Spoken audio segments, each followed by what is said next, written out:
নমস্কার বন্ধুরা, Tanuja kitchen with village ফুডে আপনাদের সকলকে স্বাগত। বন্ধুরা, আজ আমি নিয়ে এসেছি উচ্ছে পাতার দুর্দান্ত স্বাদের একটি রেসিপি। উচ্ছে পাতার এই রেসিপিটি যদি থাকে তাহলে তো এক থালা ভাত নিমেষেই শেষ হয়ে যাবে। দারুণ সুস্বাদু আর খুবই স্বাস্থ্যকর এই রেসিপিটি। আর উচ্ছে পাতা এইভাবে রান্না করলে একটুকু তেতো লাগে না খেতে। যারা তেতো খেতে চান না তারাও রেসিপিটি চেটে পুটে খেয়ে নেবেন, এতটাই সুস্বাদু হয়। আজ আমি মুসুর ডালের ডাল বড়া করে উচ্ছে পাতার একটি রেসিপি করে দেখাবো। তার জন্য বাড়ির গাছে থেকে বেশ কতগুলো উচ্ছে পাতা তুলে নিচ্ছি।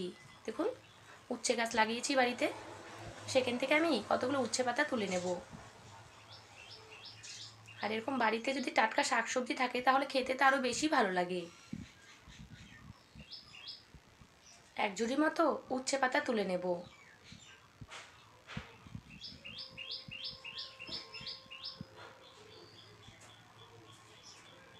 আজকের রেসিপিটা খুবই সহজভাবে করে দেখাবো, কোনো রকম মশলা বেটে দেবো না, তবুও কিন্তু তরকারিটা খেতে সত্যি দারুণ টেস্টি হয়।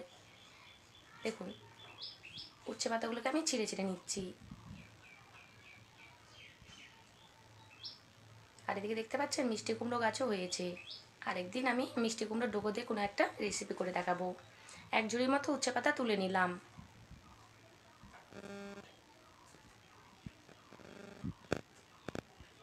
উচ্ছে গাছটাতে কিন্তু ফুল এসছে আর দু চারটে উচ্ছেও হয়েছে। দেখুন, একটা ফুল ধরতেই পড়ে গেল। এবার উচ্ছে পাতাগুলো নিয়ে নিয়েছি এক ঝুড়ি মতো। আর নিয়ে নেব 100 গ্রাম মতো মুসুরির ডাল। মুসুর ডাল দিয়ে আজকে উচ্ছে পাতার রেসিপিটি করব। উচ্ছে পাতাগুলোকে প্রথমে ভালো করে বেছে নিলাম, দেখলাম যাতে পোকামাকড় কোনো কিছু না থাকে। তারপরে এদিকে মুসুর ডাল নিয়েছি 100 গ্রাম মতো। এবার আমি ডালটাকে 2-3 বার মতো ধুয়ে ভালো করে তারপরে জলে ভিজিয়ে রেখে দেবো 8 ঘন্টা মতো।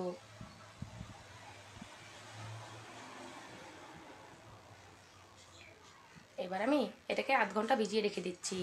ততক্ষণ এইদিকে উচ্ছে পাতাগুলোকেও ভালো করে ধুয়ে নিচ্ছি। হাত দিয়ে চটকে চটকে ভালো করে ধুয়ে নিতে হবে। উচ্ছে পাতাগুলোকেও 2-3 বার মতো ভালো করে ধুয়ে নিলাম। এবার জল চিপে চিপে একটা প্লেটে তুলে রাখছি। আর এদিকে মুসুর ডালটাও ভিজে গেছে। এবার এটাকে মিক্সি গ্রাইন্ডারের মধ্যে দিয়ে পেস্ট করে নেব। জল ঝরিয়ে ঝরিয়ে মিক্সি জারের বাটিতে দিয়ে দিচ্ছি। দেখুন, এবার এটা পেস্ট করে নিতে হবে। এর মধ্যে দিয়ে দিচ্ছি 3-4 কোয়া রসুন আর 3টে কাঁচা লঙ্কা দিয়ে এটাকে একসাথে ভালো করে পেস্ট করে নেব। নিয়ে এই মুসুর ডালের ডাল বড়াগুলো ভাজবো। দেখুন, ভালো করে একটা পেস্ট করে নিলাম। আমি কিন্তু এর মধ্যে আর কোনো রকম জল দিইনি, এমনি মুসুর ডালটাকেই শুধু পেস্ট করলাম। এবার একটা পাত্রে ঢেলে নিচ্ছি। এর মধ্যে দিয়ে দিচ্ছি স্বাদ মতো নুন আর হাফ টেবিল চামচের একটু কম হলুদ গুঁড়ো দিয়ে এটাকে ভালো করে মেখে নিতে হবে। মেখে নিয়ে তারপরে ডাল বড়াগুলোকে তেলে ভেজে নেব।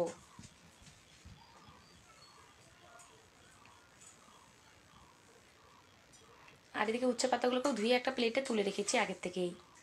এবার আমি কড়াই বসিয়ে দিলাম। কড়াই গরম হয়ে গেছে, দিয়ে দিলাম তেল। সাদা তেল দিয়ে দিচ্ছি।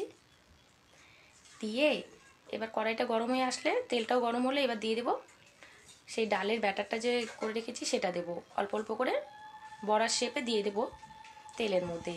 দিয়ে এই বড়াগুলোকে ভালো করে ভেজে নিতে হবে লাল লাল করে। আর এরকম অল্প অল্প করে দিচ্ছি ছোটো ছোটো করে। দেখুন, এরকম করে বেশ কতগুলো ডাল বড়া দিয়ে দিলাম। এগুলোকে এবার ভেজে নিতে হবে লাল লাল করে। এক পাশ হয়ে গেলে আরেক পিঠ উল্টে দিতে হবে। দু পিঠ উল্টে পাল্টে এরকম করে সুন্দর করে ভেজে তারপরে নামিয়ে নিতে হবে। দেখুন, এক পাশ হয়ে গেছে, এবার উল্টে দিচ্ছি।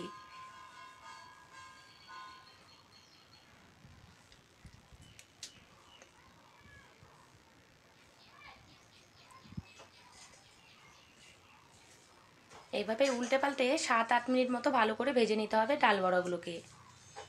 আর গ্যাসটাকে কিন্তু মিডিয়ামে রেখে ভাজতে হবে, নাহলে কিন্তু ডাল বড়াগুলো পুড়ে যাবে আর ভেতরে কাঁচা থেকে যাবে। তাহলে ডাল বড়াগুলো খেতে ভালো লাগবে না।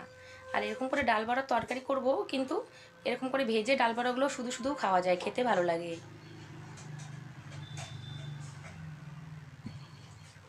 এভাবে একটা প্লেটে তুলে রেখে দিলাম। কয়েকটা ডাল বড়া ভাজা খাওয়ার জন্য রেখে দেবো, আর কয়েকটা আজকের উচ্ছে পাতার তরকারিতে দেবো।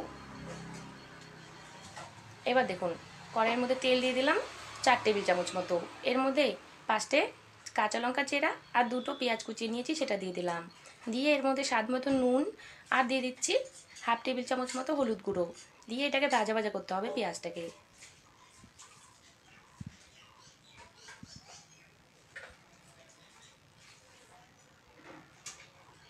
পেঁয়াজটা ভাজা ভাজা হয়ে গেলে উচ্ছে পাতাগুলো এর মধ্যে দিয়ে দেবো। উচ্ছে পাতাগুলো দিয়ে এটাকে 4-5 মিনিট মতো পেঁয়াজের সাথে ভেজে নেব।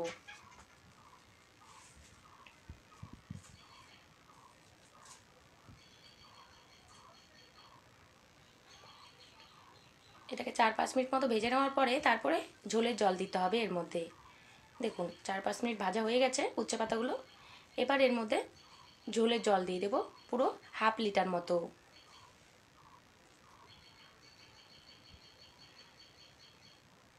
যেটা ডাল বড়া করেছিলাম সেই বাটিটা ধুয়েও একটু জলটা দিয়ে দিলাম। দিয়ে এবার এটাকে 15 মিনিট মতো রান্নাটা করে নেব। ঢাকা দিয়ে দিচ্ছি আর ঝোলটা ফুটে ওঠা পর্যন্ত ওয়েট করছি। দেখুন ঝোলটা ফুটে উঠেছে, তখন এর মধ্যে কিন্তু সেই ভাজা ডাল বড়াগুলো দিয়ে দিতে হবে।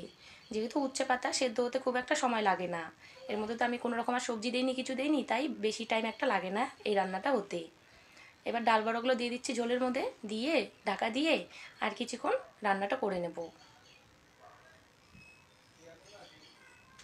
দেখুন এরকম করে নেড়ে চেড়ে দিচ্ছি, দিয়ে আবার কিছুক্ষণ ঢাকা দিয়ে রান্নাটা করে নিচ্ছি।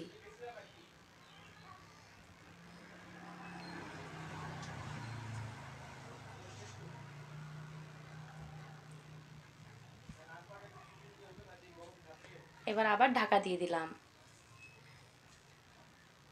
এবার দেখুন বড়াগুলো কিন্তু খুব সুন্দর ফুলে উঠেছে, ঝোলের মধ্যে দিয়ে নরম হয়ে গেছে। আর 2-4টে ডাল বড়াগুলোকে এরকম করে চামচ দিয়ে ভেঙে দেব, তাহলে উচ্ছে পাতার ঝোলটা একটু ঘন হবে আর খেতেও ভালো লাগবে। 2-4টে বড়া ভেঙে দিয়েছি, কিন্তু সবগুলো কিন্তু ভাঙিনি। এবার কিন্তু আজকের এই উচ্ছে পাতার রেসিপিটা একদমই তৈরি। গরম গরম ভাতের সাথে খেতে কিন্তু সত্যি দুর্দান্ত টেস্টি হয়। আপনারা একদিন বানিয়ে খেয়ে দেখবেন, আশা করি আপনাদের খুবই পছন্দ হবে। এই রেসিপিটা থাকলে গরমের দিনে খুবই স্বাস্থ্যকর একটা রেসিপি। একদমই কম তেলে আর কোনো রকম মশলা দেয়নি, মশলা ছাড়া এই রেসিপিটি। আর উচ্ছে পাতার এই রেসিপিটি রান্না করলে উচ্ছে পাতা যে তেতো হয় সে তেতো ভাবটা কিন্তু একটুকুও লাগে না, আর খেতে সত্যিই দারুণ টেস্টি। এবার কিন্তু রান্নাটা একদমই হয়ে গেছে, এবার আমি নামিয়ে নেব। বন্ধুরা আজকের রেসিপিটি আপনাদের কেমন লাগলো? ভালো লেগে থাকলে ভিডিওটাতে একটা লাইক করবেন, কমেন্ট করবেন, আমার চ্যানেলটিতে কিন্তু অবশ্যই সাবস্ক্রাইব করবেন। আর এরকম করে উচ্ছে পাতা ডাল বড়া দিয়ে রেসিপি আপনারাও একদিন রেঁধে খেয়ে দেখবেন, আশা করি আপনাদের খুবই পছন্দ হবে। দেখতে যতটা সুন্দর হয়েছে খেতেও কিন্তু দারুণ টেস্টি। বন্ধুরা আজ আমি আসছি, আবার আপনাদের সাথে দেখা হবে নেক্সট ভিডিওতে। আপনারা সকলেই ভালো থাকবেন, সুস্থ থাকবেন। ধন্যবাদ বন্ধুরা।